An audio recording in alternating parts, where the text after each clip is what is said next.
नमस्कार दोस्तों, मैं हूं ममता तिवारी और आप सभी का स्वागत करती हूं मेरे चैनल ममताज वे में। कैसे हैं आप सब? तो ये बताने के लिए कमेंट बॉक्स में श्री हरि विष्णु जरूर लिखिए।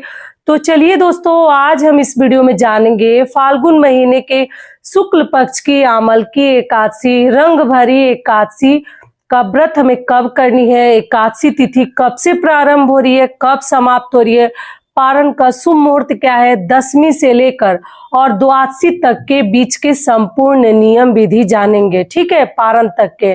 तो आप लोग ध्यान पूर्वक सभी बातें समझ लीजिएगा। तो चलिए वीडियो को शुरू करते हैं। इससे पहले दोस्तों, अगर आपको मेरा वीडियो पसंद आता है तो प्लीज आप मेरे चैनल को सब्सक्राइब कर दीजिएगा, बेल आइकन को प्रेस कर दीजिएगा, जिससे कि मेरे वीडियो के नए नोटिफिकेशन आप सभी के पास सबसे पहले जाए। तो चलिए शुरू करते हैं और आमल की एकादशी से संबंधित सभी महत्वपूर्ण बातें जान लेते हैं। तो सबसे पहले दोस्तों आपको बता दूं, फाल्गुन महीने की शुक्ल पक्ष की एकादशी है। ठीक है, और इसमें आंवले का बहुत अधिक महत्व है। आमल की एकादशी नाम भी है रंग भरी एकादशी। इस दिन से जैसे रंगों का त्योहार भी शुरू हो जाता है। होली आपको मालूम ही है, काशी में वृंदावन में लोग होली खेलते हैं। तो आपको बता दूं कि देखिए, इसमें आंवले वृक्ष की हम पूजा भी करते हैं। आंवले का फल भगवान को भोग भी लगाते हैं। आंवला आप प्रसाद के रूप में उस दिन थोड़ा सा ग्रहण भी कर सकते हैं, और साथ में आप लोग आंवला का दान भी कर सकते हैं। और आंवले से बनी हुई कोई भी चीजें आप भगवान को भोग लगा सकते हैं। मुरब्बा वगैरह का भी भोग लगा सकते हैं। ठीक है, तो यही सब कार्य किया जाता है। आंवले से लोग दीप दान भी करते हैं, उसमें थोड़ा सा छेद करके बाती डाल के भगवान के वृक्ष के पास जलाते हैं या मंदिर में भी जलाते हैं। तो आप देख लीजिएगा। तो आंवले का इसमें बहुत अधिक महत्व है।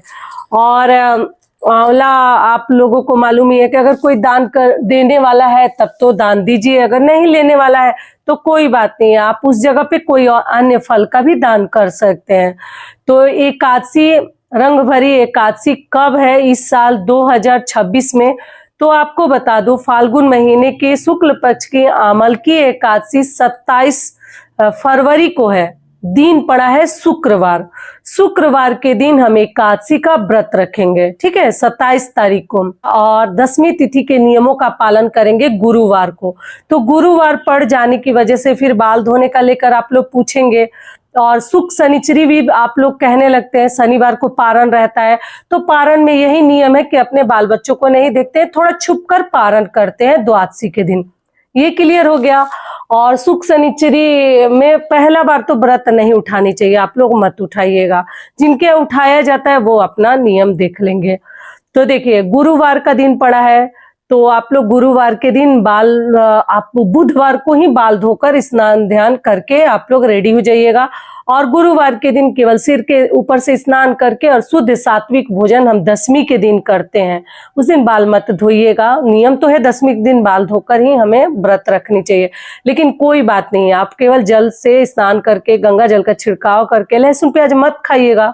ठीक है, लेकिन घर परिवार में अगर कोई उतना नहीं बचा रहा है तो ठीक है, आप खा भी सकते हैं, लेकिन सिर के ऊपर से स्नान कर लीजिएगा गुरुवार के दिन।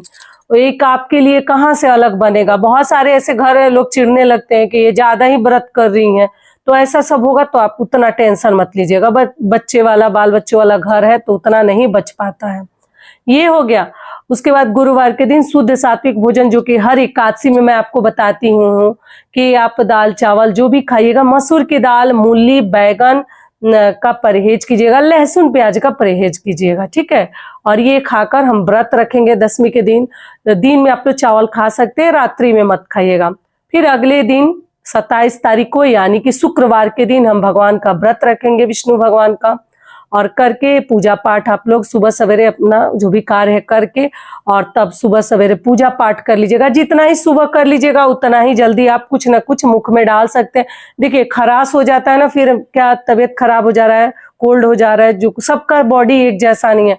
थोड़ा सा भी मेरे खाने में देर हो जाती है पूजा के लिए, कभी व्रत मतलब रह जाती हूँ देर तक, कुछ काम करने लगती हूँ, तो गला बहुत जल्द मेरा बैठ जाता है। तो इसलिए कम से कम चाय भी चाहिए, मतलब पूजा करके तुरंत हमें पी लेनी चाहिए। तो आप लोग भी जितना जल्द पूजा करेंगे उतना ही जल्द कुछ न कुछ खा सकते, फलाहार कर सकते हैं। तो विष्णु भगवान का आंवले से आप लोग पूजा पाठ कर लीजिएगा। आंवला का वृक्ष है तो कर लीजिएगा, और करके जो भी भगवान ने आपको दिया है फलाहार कीजिए। नमक इसमें नहीं खाते हैं, और अपना श्रृंगार वगैरह शुक्रवार का दिन है, आप लोग अच्छे से कर सकते हैं। और करके फिर रात में दिया बाती करके भगवान की पूजा आरती हमें करनी है। और अगले दिन दोस्तों फिर से हम पूजा पाठ करेंगे स्नान ध्यान करके, और शुभ मुहूर्त में हम पारण करते हैं। तो पारण में रोटी खाया जाता है। जो लोग चावल से करते हैं वो चावल भी कर लेंगे, और आप लोग रोटी दाल सब्जी लौकी की आलू की ये सब खा सकते हैं। सरसों तेल का यूज नहीं करते हैं, और जैसे लहसुन प्याज नहीं खाते हैं। एक समय ही भोजन करते हैं, और कुछ न कुछ दान हमें जरूर अनाज का निकालनी चाहिए। अगर देने का जगह नहीं है तो पैसा भी निकाल के रख दीजिए। जब भी कोई मंदिर आसपास से जाते हैं तो दान पेटी में डाल दीजिएगा। इस प्रकार से अमल की एकादशी का आप लोग व्रत संपन्न कीजिएगा।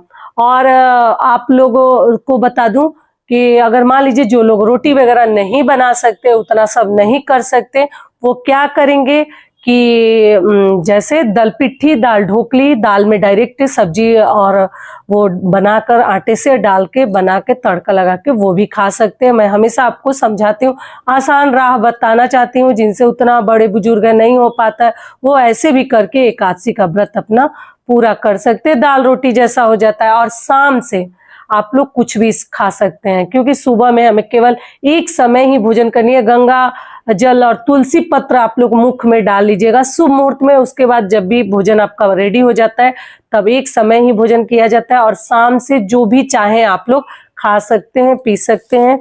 लहसुन प्याज भी खा सकते हैं, कोई दिक्कत नहीं है। और तुलसी जी में दोस्तों हम जल नहीं डालते हैं, तो आप लोग दशमी के दिन ही डाल लीजिएगा, एकादशी के दिन मत डालिएगा। और दशमी के दिन ही तुलसी पत्र तोड़ के रख लीजिएगा। नींद आती है तो भी पास में रखने के लिए, या आप जैसे भगवान को भोग में चढ़ाने के लिए। तो तुलसी जी के लिए भी बता दी, पूजा पाठ आप लोग तुलसी जी का दूर से एकादशी के दिन कर सकते हैं। ठीक है, तो आशा करती हूँ सभी बातें एकादशी व्रत से संबंधित आपको बता दी।